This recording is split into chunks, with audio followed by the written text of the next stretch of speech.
Colonel, what we want to do is just ask you some questions with regards to your role with the annual Bataan organization. And we intend to put this, send this to you guys for your records. You can put it on your website, and we have a website as well. Yeah, it'd be Steve Gibson would be great. Yeah, I'll touch base with Steve before because we really got slimmed down with nobody to do. Colonel, first of all, I just want to ask you some questions. What branch of service did you serve in? I was in the United States Army during what's called the Vietnam era. I was a member of the National Guard and Army Reserve and retired after 32 years. Okay, and you retired as a colonel? Colonel. Okay. Started out enlisted for 8 years enlisted. Okay, now how long have you been involved with the annual Bataan Memorial Service? Since the Bataan Day 1999. Okay, what motivated you to get involved? Well, I retired from the United States Labor Department, and I had a friend he stayed a friend. He was in our unit in Urbana, Illinois, my last command, and he was living in Hong Kong and got me interested in going to Asia, so I go to Asia.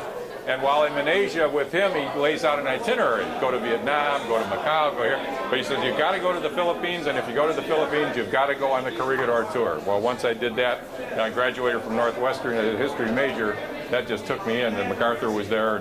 And so I got interested in World War II in the Pacific, in the Philippines. But to get interested in Bataan, I ended up through a lot of process visiting up in Angeles City, which is right near where we had Clark Air Force Base during the Vietnam War, but also very near where the Death March ended. And I learned about the Death March. I had remembered something about Bataan Drive in Maywood along the expressway.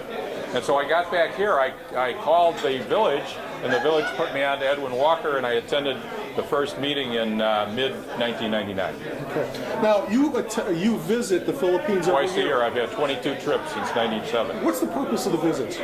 Two purposes. Number one, to represent the organization at the ceremony around the surrender, which was April 9 of '42, and then to go back like I am this time and be there representing the organization at the Manila American Cemetery for Veterans Day.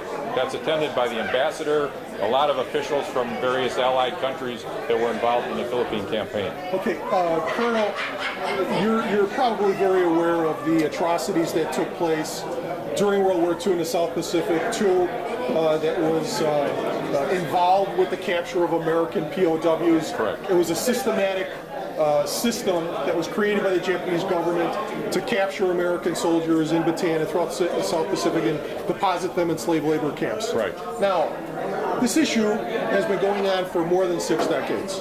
Okay, our government, other issues that we have, other foreign nationals during wartime. However, this issue seems to be a problem. It seems, and now, in the past, there's been legislation that has died. The Japanese government has been in a state of denial for many years. They refuse to acknowledge that they were involved in systematic torture. Now, why? Or the rape of Nanking. Or the rape of Nanking. Why do you think, in your opinion, and based on your knowledge, why do you think the United States government is having such a tough time putting pressure on the government of Japan to address this issue? Well, I think it's simple. Japan represents a very large ally right in the middle of the Pacific in Asia, and so I would think that needing allies for the war on terror, that Japan would certainly be one of the chief allies. So there could be a foreign policy reason not to infuriate the Japanese. So you think it's justified then that the United States government take a back seat to this and just say, hey, let's let this ride out? As I've said to you many times, our organization isn't an advocacy organization. You heard me say, remember Bataan. That's our focus. Personally,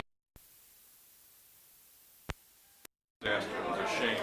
In fact, if I'm even remembering my history, I think even Harry Truman wasn't in favor of it. I think he kind of got pushed into it for political reasons.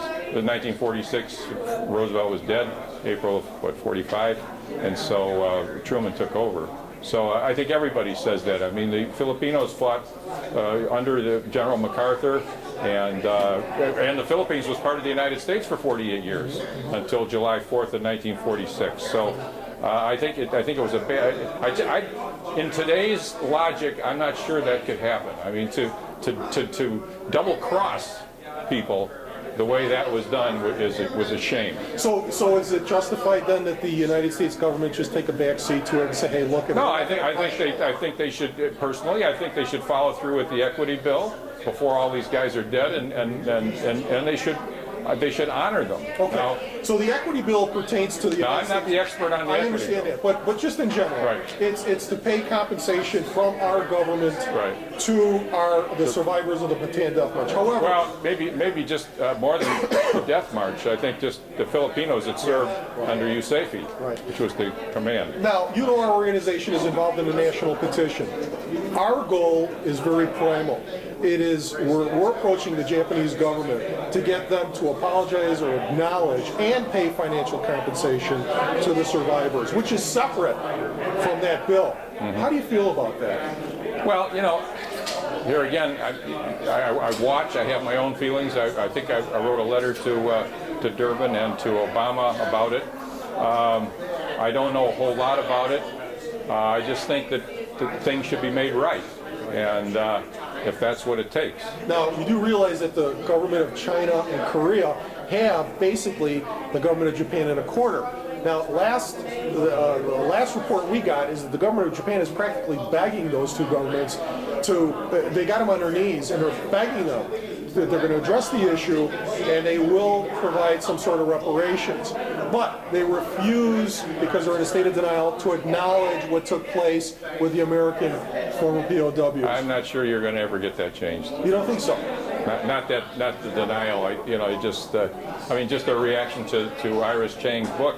It's an uphill battle. Yeah. Okay, Colonel, let me just ask you another question. What kind of personal satisfaction do you get from doing this event every year? Well, remember Bataan. I mean, you're talking. You heard Steve Gibson give the Hellship story. You know, that's just one of many stories. If you go into the Proviso East website, many of those stories, biographies done by the students, could be made for TV. I mean, just to get some idea what the fellows went through, and then over half of them died.